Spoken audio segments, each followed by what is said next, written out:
Olá, pessoal. Tudo bem? Na nossa aula de hoje nós vamos falar sobre física moderna. Bom, física moderna é a parte da física, é o ramo da física que foi desenvolvido, pessoal, a partir dos anos 1900, ali no final do século XIX, início do século XX. No final do século XIX, acreditava-se que a física estava completa, que não havia mais nada para se estudar em física, porque tudo que precisava ser explicado já tinha sido na natureza, já tinha sido explicado. Então, o eletromagnetismo já estava com suas leis muito bem formuladas, a mecânica, a termodinâmica eram ciências muito bem fundamentadas já.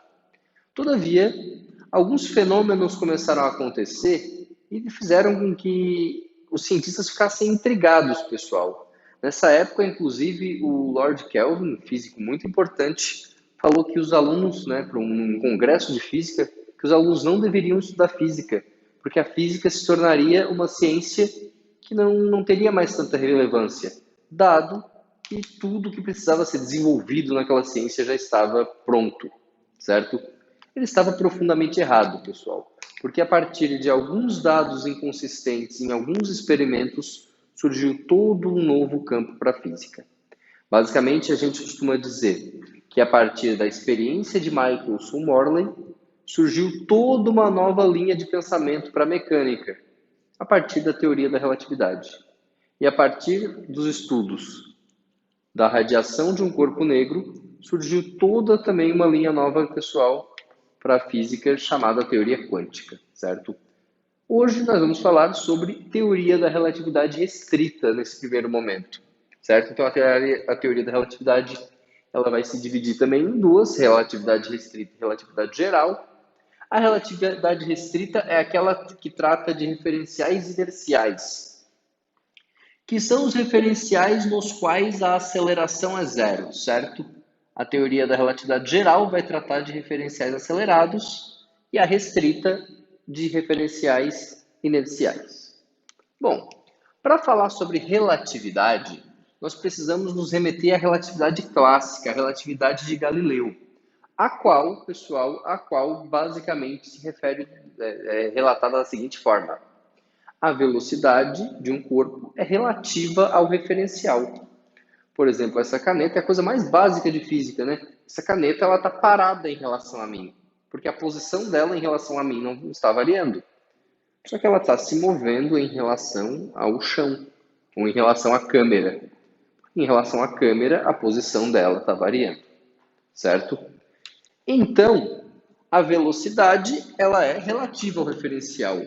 A posição e o tempo não. A posição e o tempo são absolutos, certo?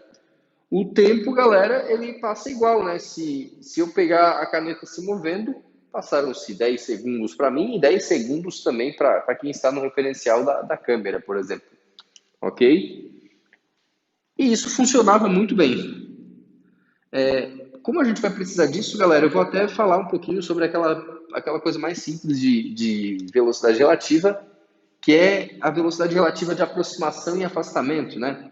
Quando dois corpos eles estão indo um na direção do outro, ou seja, eles têm velocidades em sentidos opostos, a gente diz que a velocidade se soma, certo? A velocidade de aproximação deles, ó, é a soma das duas. Então, dois carros colidiram frontalmente, um estava a 80, outro estava a 100 km por hora. É uma colisão de 180 km por hora, porque tu soma as duas velocidades. Agora, se um está seguindo o outro, aí a gente subtrai as velocidades, né? A aproximação deles, a velocidade relativa de aproximação vai ser a subtração das velocidades, certo? Isso funcionou muito bem até alguns dados obtidos com a experiência de Michelson e Morley.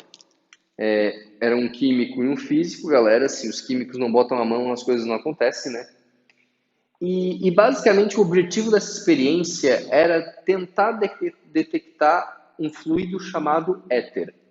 Havia uma teoria nessa época de que todo o espaço era preenchido com uma substância, com um fluido denominado de éter.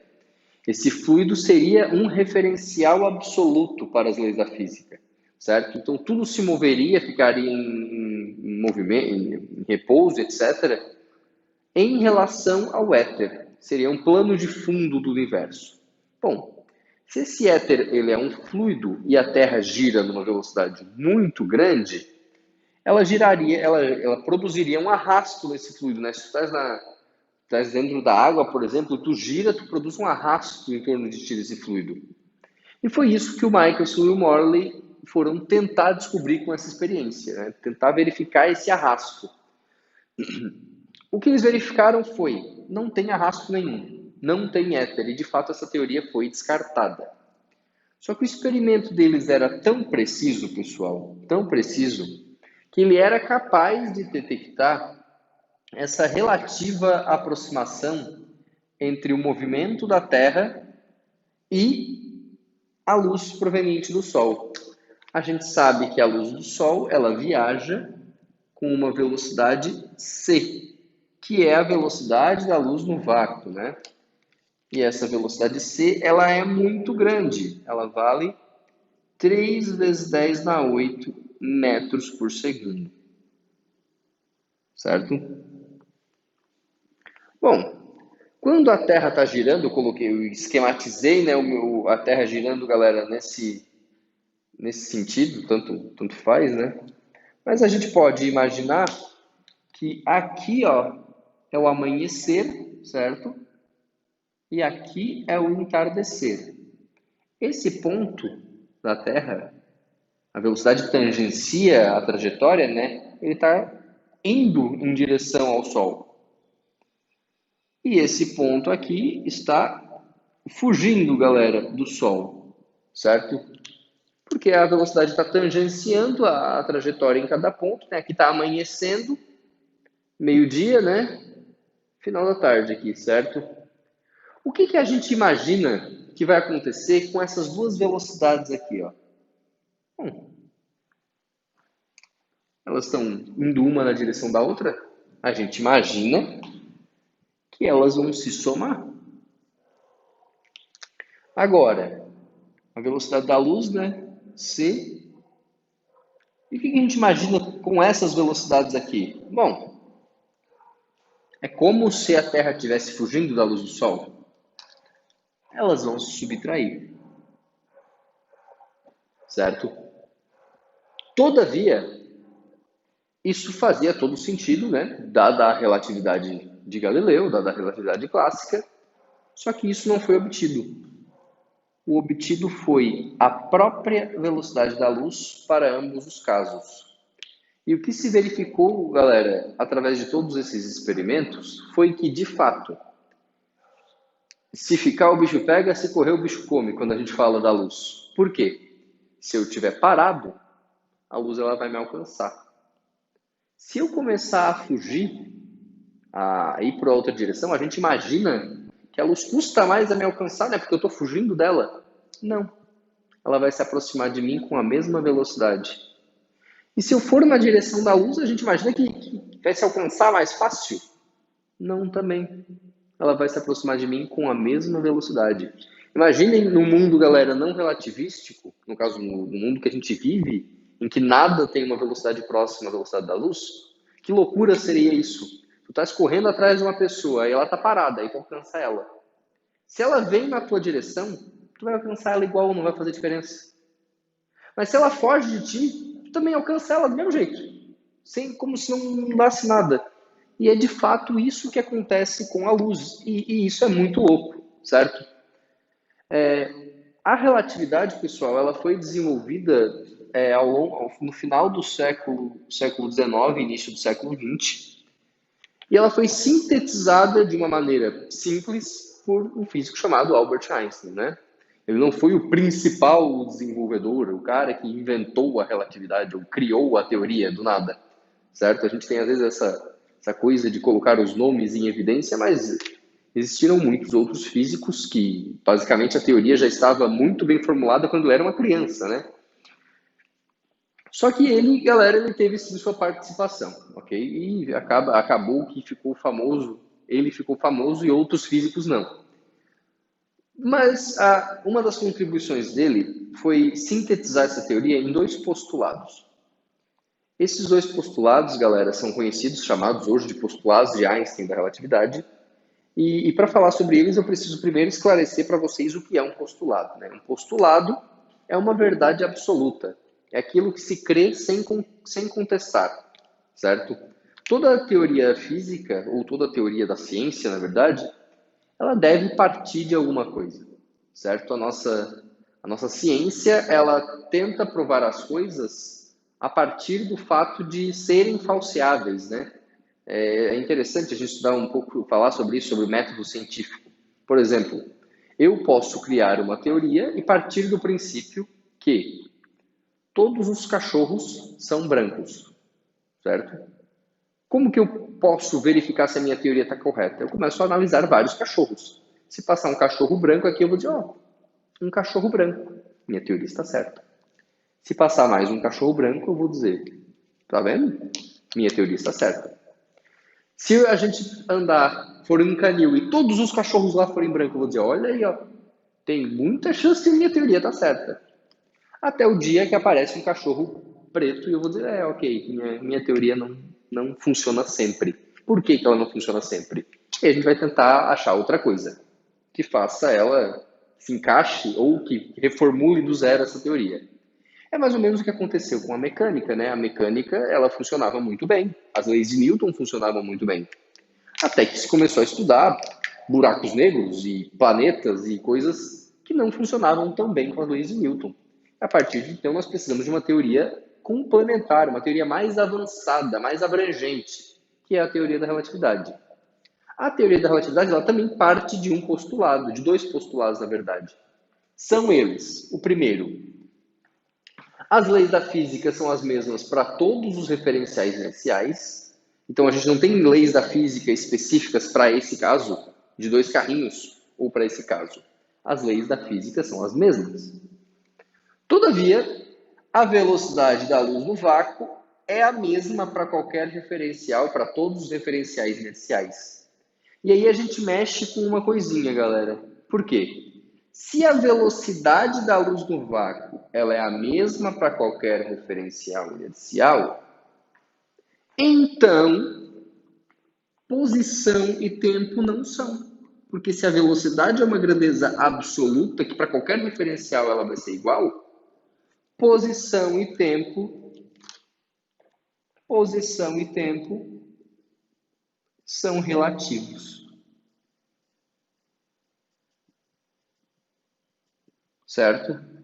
Então, as principais e talvez as mais famosas consequências da teoria da relatividade são justamente mudanças, galera, no comprimento e no tempo em diferentes referenciais, certo? Esses postulados, pessoal, eles até agora têm funcionado muito bem, né? Mais de 100 anos depois da formulação deles. E a princípio a gente não encontrou nenhum caso que isso não funcionasse, né? Vamos tratar agora dessas principais consequências dos postulados, que são a dilatação temporal e a contração do comprimento. A mais famosa e talvez mais interessante consequência da teoria da relatividade é a dilatação temporal. É o tempo passar diferente em referenciais diferentes. Para conseguir demonstrar isso para vocês, eu quero que vocês imaginem a seguinte situação. Eu tenho um trem que está se movendo com uma certa velocidade v, muito alta, próxima da velocidade da luz. Esse trem tem o nosso bonequinho careca dentro, certo? Percebam que não são dois vagões, galera, é o mesmo vagão, só que passou um certo tempo, né? O vagão está aqui, aí ele vem para cá, e vem para cá, vem para cá, ele está andando esse vagão, certo? Aqui fora tem o nosso bonequinho cabeludo olhando para aquele vagão, ok? Bom, nesse vagão tem uma lâmpada. E essa lâmpada é uma lâmpada mágica, que ela emite só um raio de luz. Quando o nosso bonequinho careca apertar o interruptor aqui, ó, ela vai mandar um raio de luz, certo? O que vai acontecer, gente? Quando ele apertou o interruptor aqui, ó, e essa lâmpada vai mandar um raio de luz, ele vai ver esse raio de luz fazer isso aqui, ó. Certo? Opa, fazer curva não. Ainda não, pelo menos.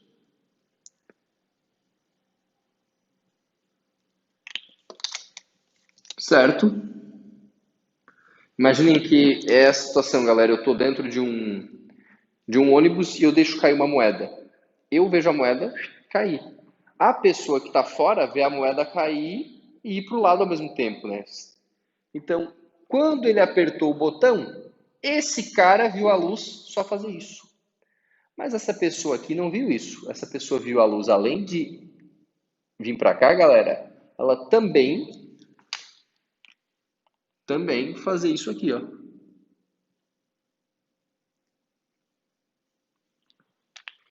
Então, isso aqui é o que o nosso bonequinho dentro, vou botar assim, né, para facilitar, dentro do trem viu, certo? Vou botar aqui pequenininho, mais fácil, eu boto aqui, ó. É o que o cara dentro do trem viu. Isso aqui, tá aqui pequenininho, ó, é o que o cara, né, o cabeludo fora do trem viu. O pequenininho, o de dentro viu isso aqui, o cara que tá fora do trem viu isso aqui, certo? Porque ele viu esse movimento relativo, essa composição de movimentos, perdão. Bom, vamos chamar de T0 o tempo que se passou dentro do trem e T o tempo que se passou fora do trem. A gente sabe, logicamente, que V é igual delta S sobre delta T, né? Delta X a gente está usando aqui, né? Deslocamento. Delta X sobre delta T, então delta X é igual V delta T. Façam essa análise primeiro para o cara que está dentro do trem. Delta X, o tanto que a luz andou, certo? É a velocidade da luz, C, vezes o cara que está dentro do trem, viu a luz andar, vou até botar assim, ó, delta X dentro. O cara que viu a luz andar, né, para ele passou um tempo T0. Agora, o cara que está fora do trem viu a luz fazer delta X para o cara que está fora do trem é igual à velocidade da luz, né? A luz. Só que para o cara que está fora do trem, para o cara que está fora do trem, o tempo que passou foi T. E agora talvez alguns de vocês já possam estar percebendo a loucura que aconteceu aqui. Qual é o segundo postulado da teoria da relatividade? A velocidade da luz é a mesma para qualquer referencial inercial. Só que, vocês conseguem perceber que esse cara aqui, ó, viu a luz andar mais do que esse aqui? Ou seja, o cara que está fora do trem, delta x para o cara que está fora do trem, é maior do que delta x para o cara que está dentro do trem? Todo mundo vê, ó, isso aqui é maior que isso aqui, não é? Isso não é obrigatoriamente maior que isso. Então, o cara que está fora do trem viu um delta x maior. Só que a velocidade da luz é a mesma para os dois. É a mesma, é o segundo postulado. Essa velocidade tem que ser igual para qualquer referencial inercial. Então, se isso é maior que isso, esse tempo é maior que esse. T é maior que T0. O tempo é diferente para o cara que está fora e para o cara que está dentro do trem. Mais especificamente, aqui passou 10 minutos, aqui passou 3. Ou, aqui se passaram 10 anos, aqui se passaram 3. O lance do paradoxo dos gêmeos, né? Tem dois gêmeos com a mesma idade, obviamente. Um sai para viajar, sei lá, numa nave espacial. Quando ele volta, ele viajou 5 anos. Quando ele volta, ele está com 25, por exemplo. Eles tinham 20 anos, o cara que voltou, viajou 5 anos, volta com 25. O irmão dele tem 40. Ou o teu tá tu e o teu irmão com a mesma idade, 20 anos, são gêmeos. Teu irmão vai viajar, vai passar 20 anos, tu tem 40, mas ele volta, ele tem 27. Ele tá mais novo, de fato, galera. De fato, o tempo é diferente. E a gente que tá aqui, galera, vai passar mais tempo. João, então eu já sei a fórmula da juventude, eu vou comprar um avião e vou ficar dando voltas em torno da Terra. E aí eu vou viver para sempre. Cada vez que eu voltar aqui vai ter passado vários anos. O buraco é mais embaixo, né? Logicamente, você consegue imaginar que isso não faz sentido. Por quê? Se vocês olharem para cá,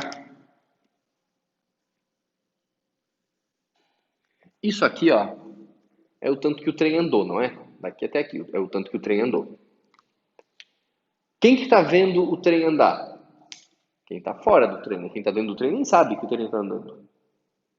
Se é quem está fora que o trem anda, o tanto que o trem andou, né? É a velocidade do trem vezes o tempo, mais esse tempo aqui, né? Ou seja, V vezes T. Isso aqui, ó, é o tanto que a luz andou para quem está fora. C vezes T. Isso aqui é o tanto que a luz andou para quem está dentro, C vezes T0. Você já deve ter ouvido falar no Teorema de Pitágoras. Esse é o quadrado mais esse ao quadrado. C ao quadrado, T ao quadrado é igual. C ao quadrado, T0 ao quadrado, mais V ao quadrado, T ao quadrado. Certo? Bom, vou fazer o seguinte. Vou jogar isso aqui lá para o outro lado.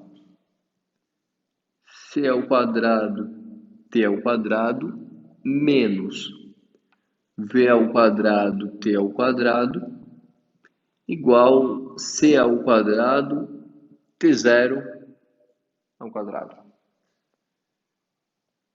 E agora eu vou colocar C ao quadrado, T ao quadrado em evidência. Vou colocar isso tudo em evidência. Vai ficar 1 menos V ao quadrado sobre C ao quadrado. Igual C ao quadrado, T0 ao quadrado. Vocês devem dizer, João, o que aconteceu aqui? Multiplica esse vezes esse. Esse vezes 1 volta aqui, né? Esse vezes esse vai cortar C com C, vai ficar menos V ao quadrado, T ao quadrado. Vai voltar lá. Então está em evidência, ó. Esse vezes esse está esse vezes esse está aqui. Aí aqui a gente pode cancelar isso aqui, né? E ficar com T ao quadrado igual T0 ao quadrado 1 menos V ao quadrado sobre C ao quadrado. E, portanto, vai a raiz, né? T é igual. Aqui está o quadrado também. Agora aqui vai ficar uma raiz, né? Vai sobrar uma raiz aqui embaixo. 1 menos V. Vou colocar assim, ó. V sobre C ao quadrado, né? Tá os dois ao quadrado. 1 menos V sobre C ao quadrado. Essa é a equação da dilatação temporal. Isso aqui recebe um nome. Tempo próprio. Certo? A gente pode pensar o tempo próprio, vou botar aqui entre parênteses, ó. É o tempo que passa para o cara que está dentro da nave. Certo? E aqui é o tempo, às vezes aparece o tempo relativístico, né? Vou só colocar assim, né? Facilitar a nossa vida. É o tempo para o cara que estaria fora da nave, fora do trem. Agora vamos analisar. Por que o plano de... O plano, galera, de entrar no avião e ficar o resto da vida lá para ficar mais novo e tal, não funciona. Bem fácil. Tu entra no avião. Na melhor das hipóteses, esse avião vai viajar com uns 300 metros por segundo. Isso é muito rápido, né? Dá 900 e poucos quilômetros por hora. Uma velocidade de um avião, certo? De um avião bem rápido, viajando com velocidade de cruzeiro, assim. Então, 300 é a velocidade do avião, que é uma coisa bem rápida, né? E aí tu vai dividir por 300 milhões, que é a velocidade da luz. E isso vai dar 0,0000001. Aí tu vai elevar esse 0,0000001 ao quadrado. E vai dar 0,0000000, muitos zeros, 1. 1 menos 0, porque 0,00 é 1. Raiz de 1 é 1, t igual t0.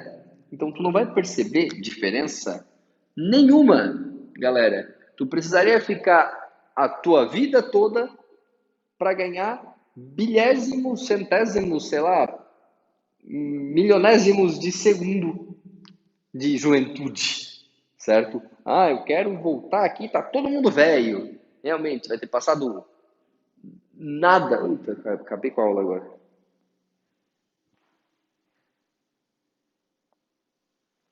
Vai ter passado, galera, nada de diferença. A diferença é muito pequena. Por que que a diferença é tão pequena? Porque qualquer coisa que o homem já tenha construído tem uma velocidade muito pequena em relação à velocidade da luz, certo? Então, a velocidade da luz no vácuo, 3 vezes 10 na 8 metros por segundo. A gente não chega nem em 10 na 3 metros por segundo, certo? Nem perto da velocidade da luz. Então, logicamente, não funciona. Para a tecnologia atual, não funciona, pessoal. Não dá de entrar no avião e achar que vai ficar mais jovem que todo mundo, certo? Porque a gente não tem velocidade para isso. Só que esse efeito de fato ocorre. Existe uma forma, galera, que às vezes aparece essa equação de maneira simplificada, que é assim, ó. T igual gama vezes T0. Só assim. É a mesma equação, logicamente, né? Só uma forma simples de escrever, chamando toda aquela parte ali, 1 sobre aquela raiz de fator de Lorentz.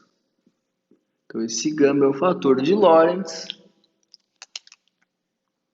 e ele vale, logicamente, 1 menos V sobre C ao quadrado. Certo?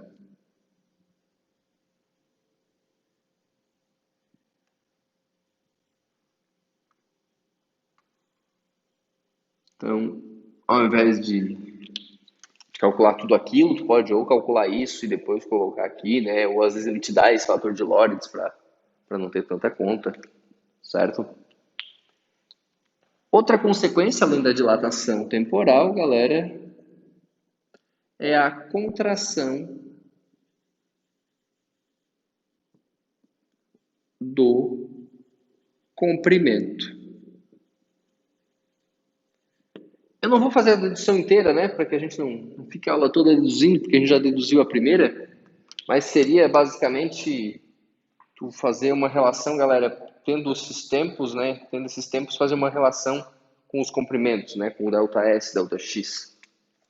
Aqui a gente costuma usar a letra L, tá, para falar do comprimento. Seria o comprimento daquele trem. Aconteceria isso aqui, ó, certo? L é igual L0 vezes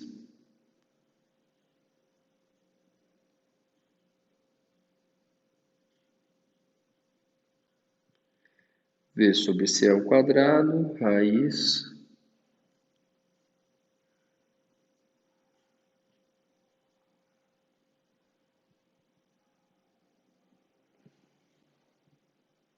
não, peraí, eu viajei. Botei a mesma equação de antes, é a contração do comprimento. Foi só para ver se vocês estavam ligados.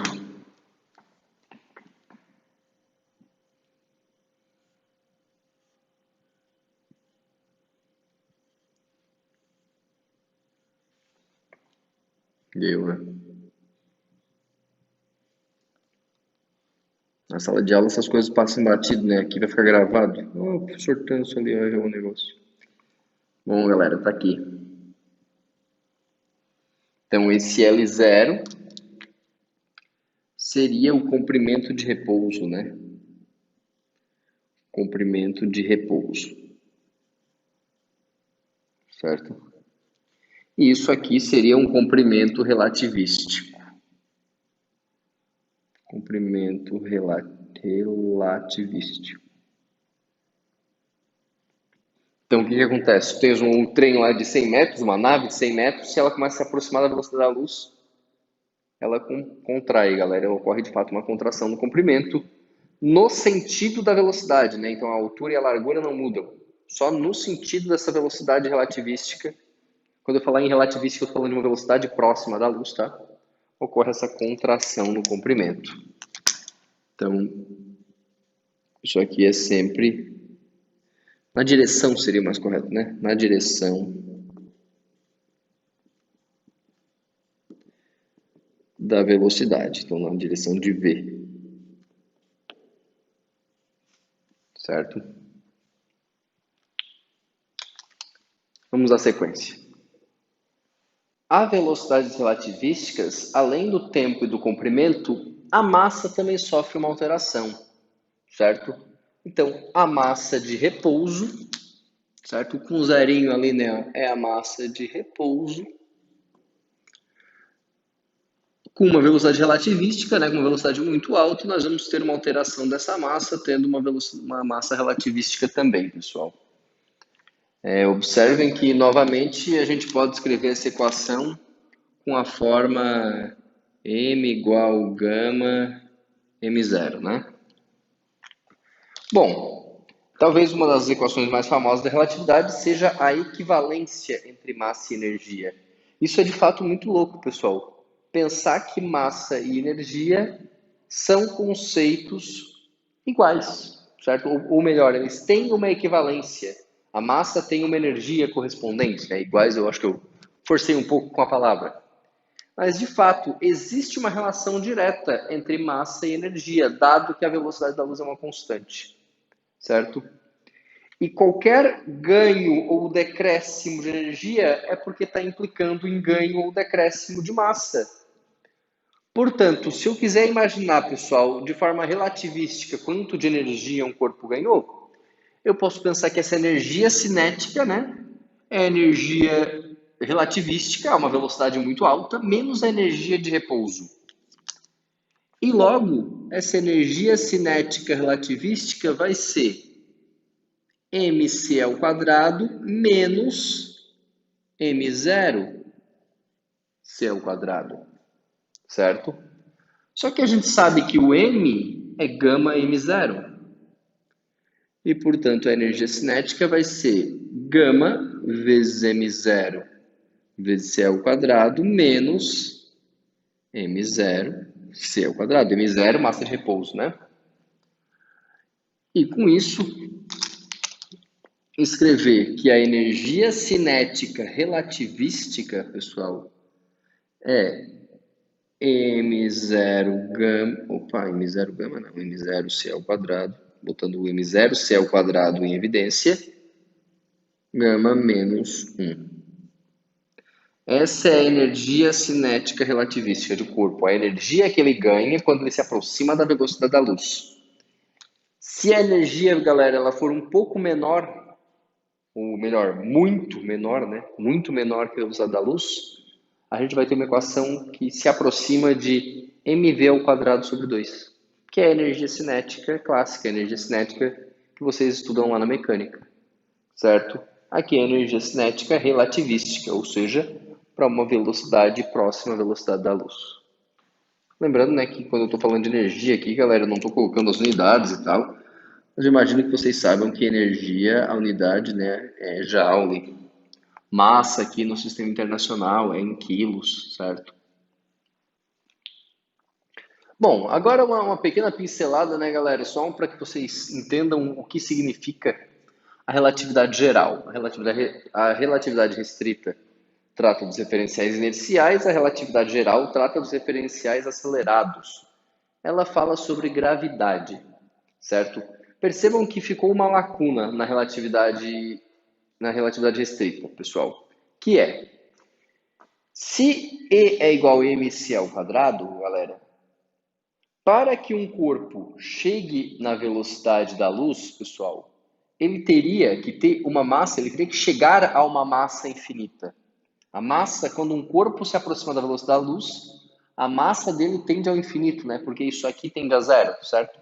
Fica 1 aqui, 1 menos 1 é zero. Isso quer dizer que para chegar na velocidade da luz, a massa tende ao infinito e, portanto, a energia tende ao infinito. Por isso dizemos que a velocidade da luz é uma velocidade limite. Nada pode ser acelerado até a velocidade da luz, porque eu precisaria de uma energia infinita para tal, certo? Nem toda a energia do universo seria capaz de pegar um corpo com massa e acelerá-lo até a velocidade da luz. Todavia, quando Newton colocou lá a lei da gravitação, ele falou que os planetas, as estrelas, os corpos se atraem através de forças, certo? Então, por exemplo, o Sol atrai a Terra através de uma força. E, portanto, se o Sol sumir, essa força desaparece. E, na mesma hora, a Terra para de ter ação do campo gravitacional do Sol. Só que, na mesma hora, não é possível para esse caso. Porque se a luz, que é a coisa mais rápida da natureza, leva 8 minutos para vir do Sol até a Terra, essa interação gravitacional não pode ser instantânea, certo? E por isso, a teoria de relatividade ela foi, não vou dizer modificada, né? Ela foi ampliada, partindo de um princípio básico, né, que é o princípio da equivalência, o qual diz que um campo gravitacional é equivalente ao referencial acelerado, ou seja, estamos aqui na Terra, sujeitos a uma aceleração gravitacional de 9,81 metros por segundo ao quadrado apontando para baixo. Se eu tivesse no meio do espaço em uma nave com aceleração de 9,81 metros por segundo ao quadrado, eu teria a mesma sensação de gravidade, certo? A gente não consegue distinguir o referencial acelerado do campo gravitacional. E a gravidade, ela é, na verdade, pessoal, uma deformação no tecido espaço-tempo, aquele exemplo clássico. O que é a gravidade? Imaginem que a gente tem o espaço como sendo uma cama elástica e tu coloca uma melancia no meio. Ele vai deformar e se tu jogar uma bolinha de gude, né, ela vai rodar, ela vai ser atraída por essa melancia que está no meio. Seria equivalente à Terra e o Sol, por exemplo, numa analogia muito simplificada, pessoal. Por que muito simplificada? Porque é espaço e tempo, né? O tempo ele também se distorce. Isso é bem representado naquele filme Interestelar, certo? O tempo, de fato, ele fica dilatado quando a gente tem um maior campo gravitacional. Daí o cara tá lá na nave, ele vai para o planeta, fica 1 hora e quando ele volta, passou 20 anos na nave, certo? Porque ele foi para o planeta próximo a um buraco negro e tal, onde o tempo era mais dilatado. A NASA consegue fazer esse tipo de detecção, galera, de diferença no tempo, do primeiro para o último andar do seu prédio, por exemplo.